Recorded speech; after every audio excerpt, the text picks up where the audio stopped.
Huduma ya usalama ya Marekani, Secret Service, imetoa picha ya kutisha ikionyesha mnara wa uwindaji ulioko juu ya mti karibu na uwanja wa ndege wa Palm Beach, Florida, ukiwa na muonekano wa moja kwa moja mahali ambapo Rais Donald Trump hushuka kutoka katika ndege ya Air Force One. Taarifa hii iliripotiwa na Fox News mapema leo ikieleza kuwa Secret Service waligundua mnara huo wa ajabu wa uwindaji nje kidogo ya uwanja wa ndege. Sehemu ya kutisha zaidi ya taarifa hiyo ni kwamba mnara huo ulikuwa na mstari wa kuona moja kwa moja hadi eneo la maegesho ya Air Force One, yaani mahali ambapo Rais Trump hushukia kila mara. Katika picha iliyotolewa na Secret Service, inaonekana kama mnara wa uwindaji wa kulenga wanyama aina ya deer stand. Wameeleza kuwa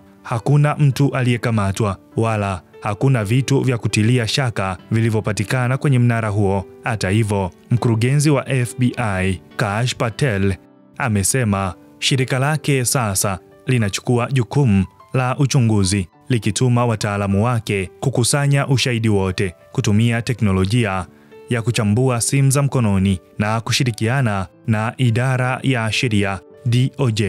Kwa mujibu wa taarifa rasmi ya Secret Service, mnara huo wa uwindaji ulionekana kabla ya Rais Trump kurudi West Palm Beach, ukiwa ndani ya eneo lenye muonekano wa moja kwa moja kwenye sehemu ya kutua kwa Air Force One. Hakuna mtu yoyote aliyepatikana katika eneo hilo. Rais Trump anatarajiwa kuondoka baadaye leo chini ya ulinzi mkali zaidi kufuatia tukio hilo. Mwanae Eric Trump alithibitisha habari hizo na kuwashukuru maafisa wa Secret Service kwa hatua ya haraka. Mchambuzi mmoja wa masuala ya usalama alisema kuwa mnara huo hauwezi kuwa kwa ajili ya uwindaji, kwani eneo hilo ni eneo lililokatazwa kufyatua risasi au kuwinda chini ya kanuni za usalama.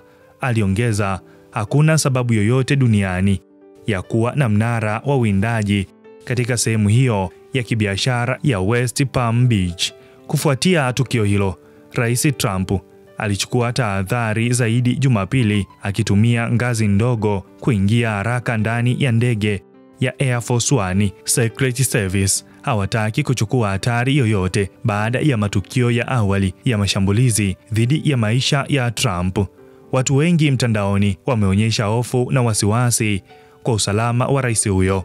Wafuasi wa Trump na Secret Service sasa wako katika hali ya tahadhari ya juu, hasa kwa kuwa hii si mara ya kwanza kitu cha kutilia shaka kinapatikana kuhusishwa na njama za kutaka kumuua rais wa Marekani Donald Trump. Tukio hili linakuja baada ya majaribio mara mbili ya mauaji dhidi ya Rais Trump wakati alikuwa akicheza golf. Mshukiwa wa tukio hilo la awali alihukumiwa wiki chache zilizopita. Hii ni BMTV Tanzania. Mimi ni Baraka Peter.